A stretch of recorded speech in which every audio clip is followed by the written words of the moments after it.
Hello and welcome to another episode of the BookBaby Spotlight, your home for conversations with authors, illustrators, editors, and other industry insiders from the world of self-publishing. I'm your host, Sam Saddam, and joined as always by my intrepid co-host and producer, Chad Hinson. Hey, Sam, how you doing? I'm all right. Today we're talking about cookbooks. So can we get some good kitchen ambiance here? You cook, Chad? Yeah, all the time. I try to stay healthy. And so I made sure my mom equipped me with the basic, chicken and rice, salmon, burgers, whatever I can find. How about you? Nice. Yeah, I love cooking. And actually, most of our staff is in the same boat. Our potlucks are really the main part of working in the office that I miss. Yeah, unfortunately, I never got to experience the office potluck since I started remotely. But I was doing some research in preparation for this episode, and I realized these cookbooks go back a lot farther than we might think. You want to know when the earliest cookbook was? So my initial thought is going to Ben Franklin, because I know he has some beer recipes that Yard still makes, actually. So it's pretty cool. A couple bars around the city that try to build up that history. But I would imagine it goes back further. So what do you got? Yeah, so the oldest recipe ever found was on the walls of an ancient Egyptian tomb back in Senate. They were pretty much teaching people how to make flatbreads, which I thought was cool because I thought that was a modern invention, but apparently it's not. Then the second oldest one is like a beer, a Sumerian beer, which I also thought was cool because I thought it was a modern invention. So, it seems like they were well before their time. Goes way back. Yeah, with the beer, I think it's something to do with it doesn't spoil the way water does, if something gets in it. So it was always good, a little bit healthier of an option. But I guess that counts as self-publishing, right? Going back, they didn't have a traditional publisher standing in the way. Yeah. But that segues nicely to our first interview. Patience Awazi, she published with BookBaby at the end of last year. And her cookbook is Journey Through the Senses, a cultural and cuisines book of West Africa. And she talked to me about how she combines the history and cultural aspects with the recipe. A culture and cuisines book is a combination of the culture, the cuisines, and the health benefits of the ingredients. I want people to know about the culture. I didn't just want to tell them about the cuisine. I wanted them to know about the people of West Africa, their lifestyle, and food is a very important component in their lifestyle.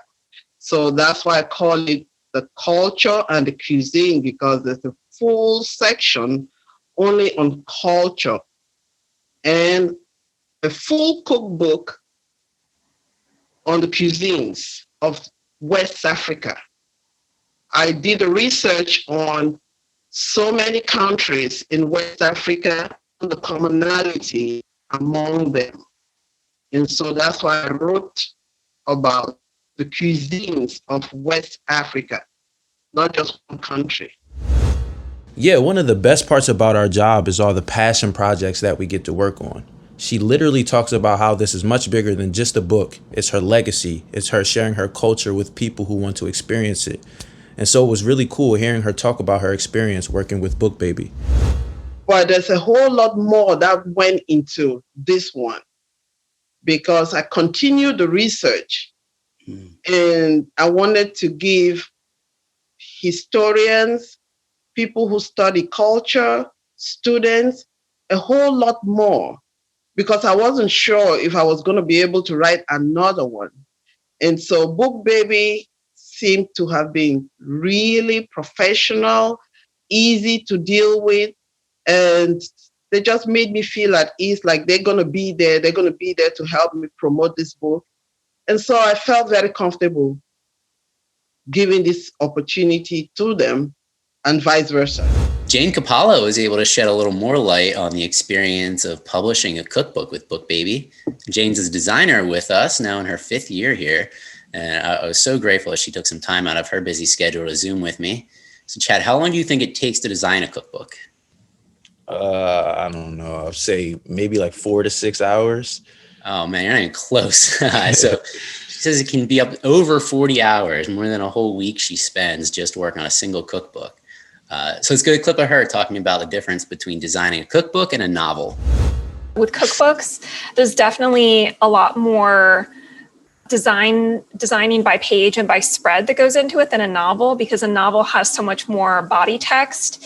And, we design a lot of components of novels, like the chapter titles and the headers, and, if there's special areas like letters. But with cookbooks, we're pretty much designing by recipe, and you design all the pages with like the forward and the contents, and there's just so much more photos. There's definitely a lot more creative reign that goes into that. So how long would you say it would take you to make a cookbook? Probably a week or so, sometimes a little bit more. It depends on the length. When you're starting, the client has to provide a design survey, once they've purchased design. So what assets all are you getting? The design survey, and what else?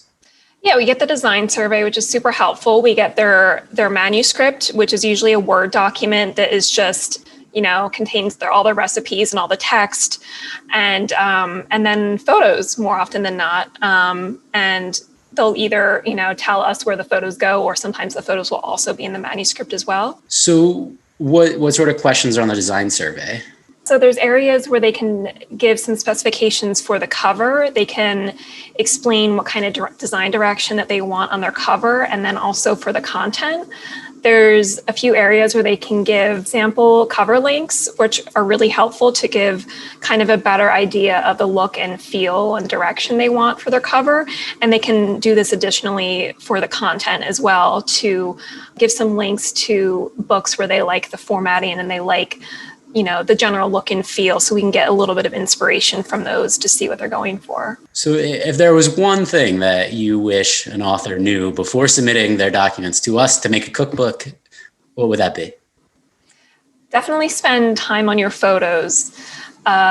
People want to look at beautiful food, and I would say, either spend a little time on maybe looking into some basic photography skills if you're going to take the photos yourself, or you could hire a professional if you have that kind of money. It kind of depends. There's been instances where there's been really great photos, and sometimes you get photos that are not lit that well, and it's kind of hard to see what the actual recipe is. And to really entice your reader and be like, oh, that looks like a great recipe, they're going to look at the photo first. So I think it's great to spend a little bit more time there if you're able to. Hey, man, it makes sense. The food needs to look appetizing. For sure. And I've got one more person to back up that argument. Here's Tracy Wilk of Bake It Forward talking about how she worked with a photographer. My photographer did a great job. Her name is Alex Scheitzman. And, you don't even think about it when you're going through a cookbook, especially if you're just self-publishing. You're like, oh, I'll just take a photo. But she had all these plates and backdrops. And something as simple as like a fork can really change the way the photo tells a story. So with the full color images and beautifully laid out recipes, there's really one drawback, and that's the price. Color ink is literally more expensive than gold per ounce. So these big hardcover books can be quite pricey. Have you ever bought a cookbook? I have. I grab recipes off the internet all the time, but should probably give some of my money to the content creators directly, huh? Yeah, at least other people are. The New York Times just posted a story about cookbook sales during the pandemic. They've been surging up like 17% from 2019.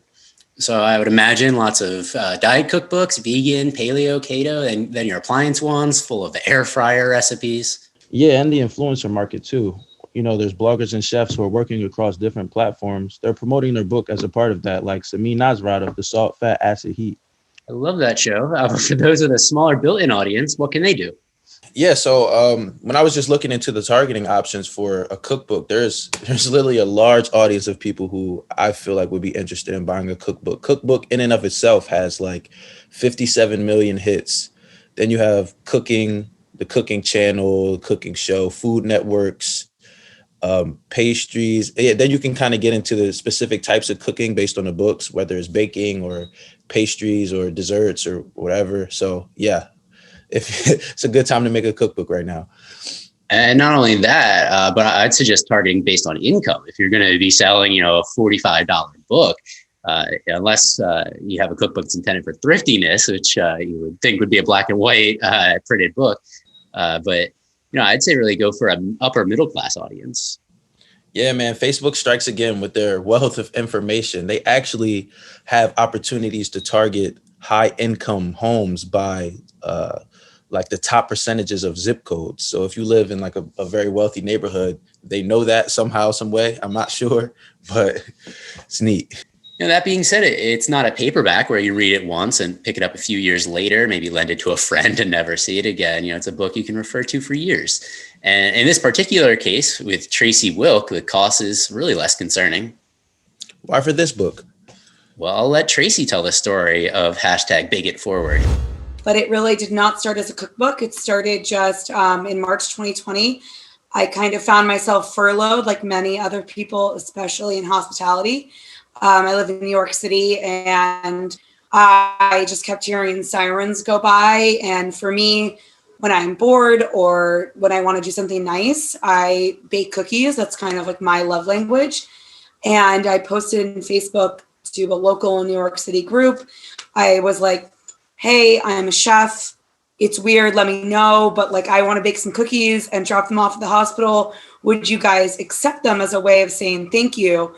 And a nurse was like, yeah, I'd love that. And it kind of just ballooned from there. And I put it on my Instagram and I said, #BakeItForward, posted the recipe and people all around the nation joined me. It was awesome. So I understand you were featured on Good Morning America. How did that come about? I'd imagine that most of our authors would appreciate a national show talking about their book. Yes, that was so cool. I reached out in the beginning of #BakeItForward just to kind of spread the word and kind of I really wanted to motivate other people around the nation to join me because it's something that everyone can do. Even if you're not able to make cookies, which I do realize that baking is a privilege and I'm happy to have the ability to do it. Everyone can write a thank you card. Everyone can just say, good morning, thanks for what you're doing. And that to me is really the spirit of this whole movement. So I emailed a bunch of outlets and strangely enough, Good Morning America wrote back. And that was really, really cool and helped me receive a lot more donations, which also helped me fund the cookbook, which was great. There you go. It's all about the funding, but it's been really great. I was able to make really large donations to City Harvest in particular for this. And a portion of all the proceeds of the book, I plan to also donate to City Harvest. Because once again, yes, I love cookies, but obviously there's people out there that actually just need food to survive. Sounds like a great cause. Yeah, absolutely. And we encourage all of our listeners to donate to City Harvest in New York or also Phil Abundance here in Philly. You can also follow Tracy Wilk on Instagram at Chef Tracy Wilk. Patience Awazi is at High Society Events 1, and their books can also be purchased along with thousands of others independent authors over at store.bookbaby.com. And if you want Jane Kapala or one of our other wonderful designers to make you a cookbook, give us a call. BookBaby can be reached at 877-961-6878, info@bookbaby.com. So thank you to all of our guests, Patience, Tracy, Jane, and of course, thank you, Chad. Another episode in the books. You inspired to get cooking? Already preheating my oven. All right, nice. Enjoy. We'll be back next month with the BookBaby Spotlight. Stay safe, everyone.